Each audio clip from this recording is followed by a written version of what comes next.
gentlemen, Izzy.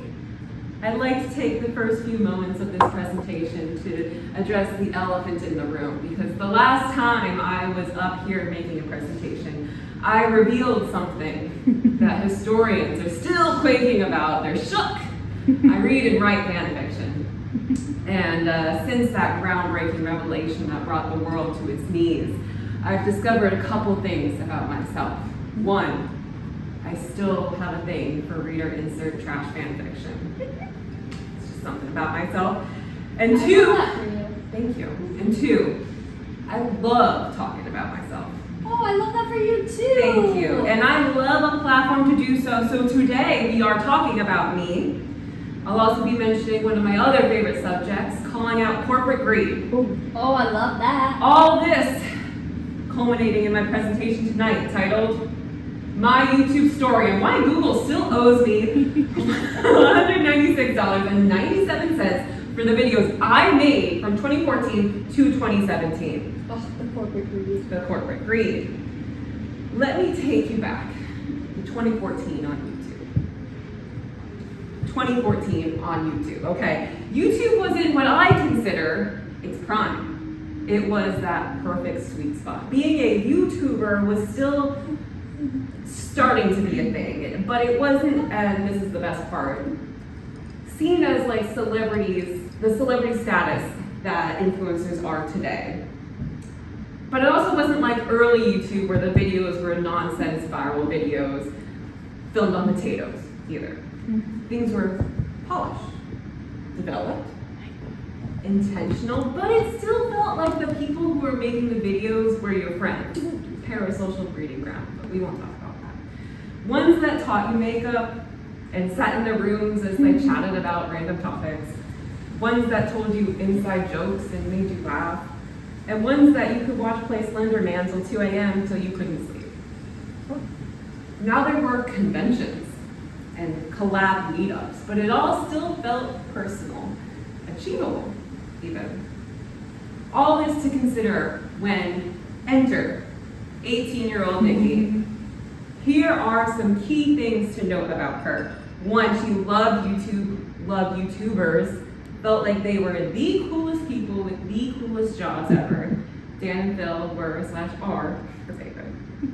Two, she's about to go to film school with the camera that her dad just bought her for her high school graduation. And three, loved talking about herself.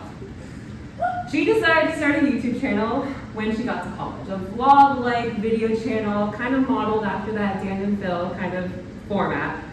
Sitting in front of the camera, talking about her favorite things, editing in little skits and jokes. So she sat down, pressed record, and posted her channel trailer. Hi everyone, my name is Nikki Mariuto and this is my channel. I'm a fangirl. Did you see that scene where Benedict Cumberbatch does the hair ruffle? Oh my god, I'm obsessed with this. The writer, such a pretty fanfic. A fandom geek. Like a lot of people on the internet, I've pretty much sold my soul to fandoms. And there's no going back. But most importantly, an overall loser. But in the best way, of course.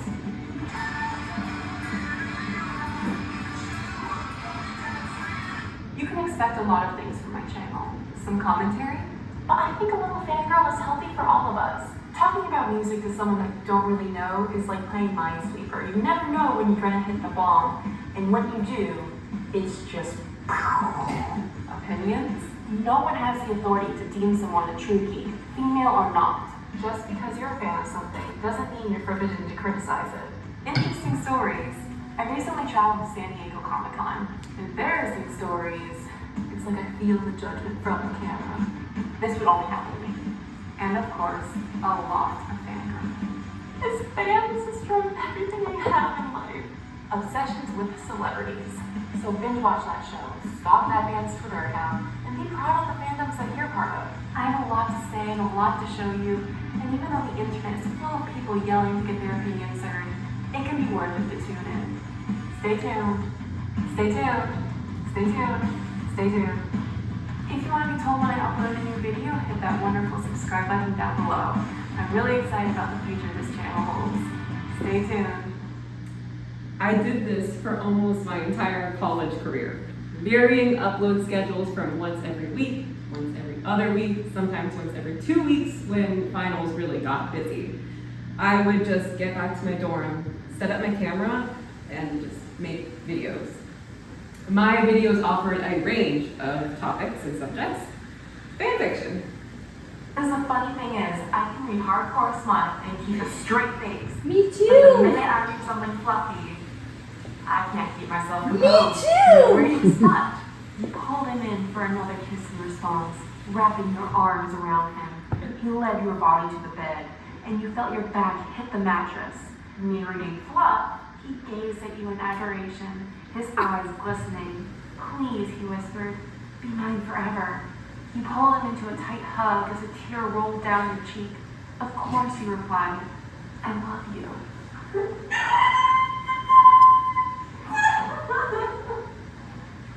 Are you okay?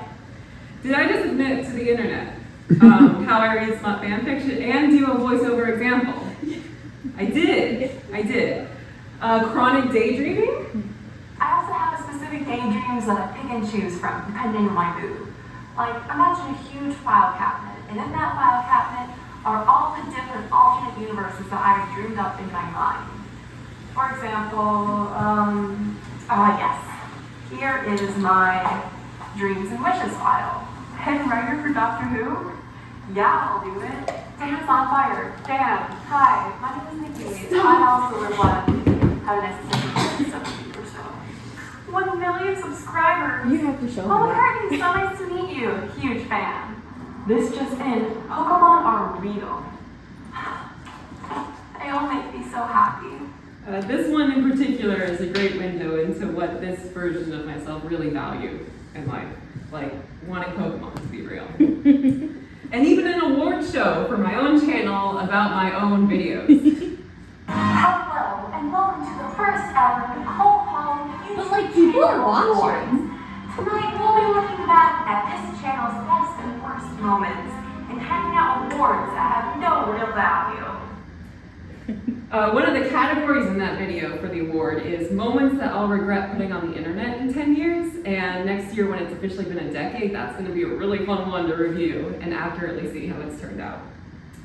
In almost 4 years of actively posting content, I made and uploaded over 50 videos, these just being a handful of them. Including this video about living in Florida that got, and let me get the number right, 93,954 views and 586 comments, and some of my first hate comments even. No one gives a fuck about you or where you live, dumbass. I have a first creepy comment. Do you want an Arab husband? I live in Brooksville and have a southern accent. Also because you look naked. Well, I've always wondered why this video was so successful. It could be that it's just a very good broad topic with good SEO, but I've always been pretty sure that it got this many views because of the strapless dress I was wearing that made me look naked in the thumbnail, which, when looking at the comment section for the first time in many, many years when making this presentation, was confirmed. So case closed on that one. Clicked on the video because they thought I was naked. I can't stress enough how this channel became part of my identity, part of my routine, part of my friendships, part of my family. But once I got to churning out content after a couple years, it started to feel a little different. This little app called Vine had launched in 2013, but didn't really pick up steam until 2015. Then Instagram started allowing video uploads to keep up with them, and then Vine died. Rest in peace, moment of silence. And creators with thousands of followers shifted to platforms to house them, like YouTube. So very suddenly you had pretty hugely successful internet personalities migrate to YouTube and Instagram, garner even more clout.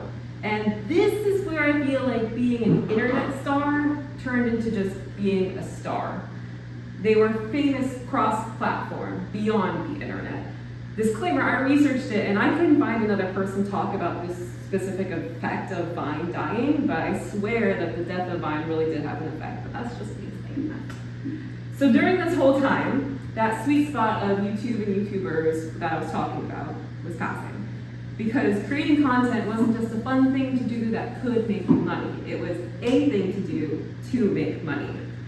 Being an influencer was on par with being a TV or movie star because that's literally what they were becoming, and good for them. But then suddenly, I started looking at my views more, my subscriber count. YouTube started, you could access YouTube analytics and look at how long people were watching your videos, subscriber counts, percentages. I started telling myself that in order to make videos, I needed a thing. My all over the place style content was relying on viewers to only be tuning in because of my personality. And my God, that was not enough for me to get anywhere. I needed a thing. I tried comical how-to videos. They didn't do well. They didn't fix that feeling of depleting joy I felt when I was trying to make a video. But more importantly to me at the time, they didn't raise my viewership at all. The year before my last semester of college, I spent the summer in LA for a film internship. I started thinking about my future in the film and TV world and how a big studio executive could Google my name and see this. Me, making amateur videos on the internet with mediocre viewership. No thing, the camera work sucks, the editing is rough, the writing is sloppy, it's embarrassing. So 3 years after that trailer that I showed you earlier, I sat down to make another video, but this time I wasn't dancing in my bedroom. This time I wasn't dancing in my bedroom to Fall Out Boy. This time I was saying goodbye. For staying tuned for all these years, and I hope you still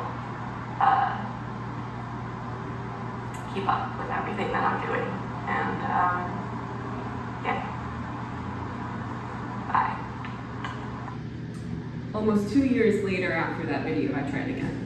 I had the idea of another thing I could do. I could read my own journal from when I was 15 and add funny side commentary. And honestly, I love that first episode. I actually think it's pretty funny and clever. But here's the thing, that journal chronicles weekly my depression festering and growing and growing and growing and growing until I'm making a pros and cons list about killing myself in that journal.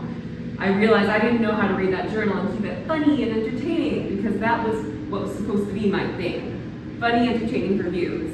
And that wasn't going to get me that, no matter how much I really liked doing it. So I stopped. And I made all the videos on my channel private.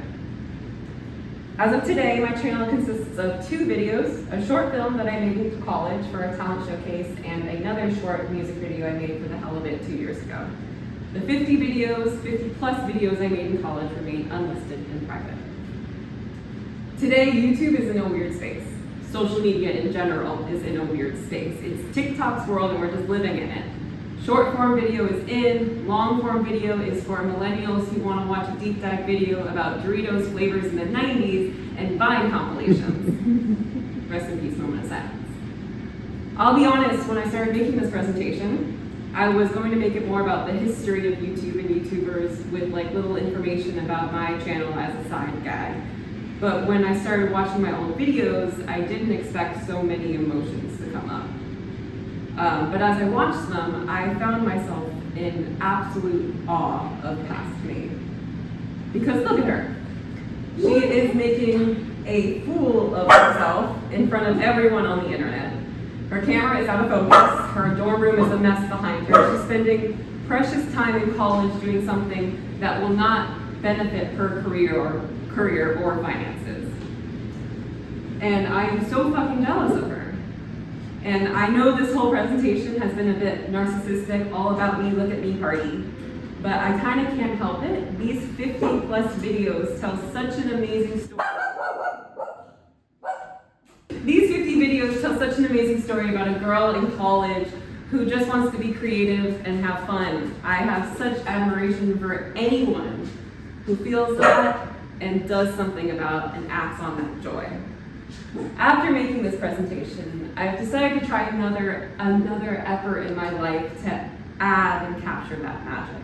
I don't know what that feels like or what that will look like. I don't know if that's YouTube, I don't know if that's a podcast, I don't know if that's just my own journaling to myself. But after tonight, I do want to try and publish all of these videos. Maybe I have to rewatch them to make sure they're not too incriminating because some of them are human. I also want to post the recording of this because I really want people to hear this story. I want people to see this story. I think it's important. And here's the other really, really important part about this whole thing. Google still owes me $196.97 for the videos I made from 2014 to 2017. It's in my AdSense account. I want it in my bank account. I've written them emails. I've posted on help forums. I've reached out numerous times. I can't get an answer. I know that money is just from people clicking on a video that they thought I was naked in, but I don't care. I made that video and I want that money. Give it its money. Thank you.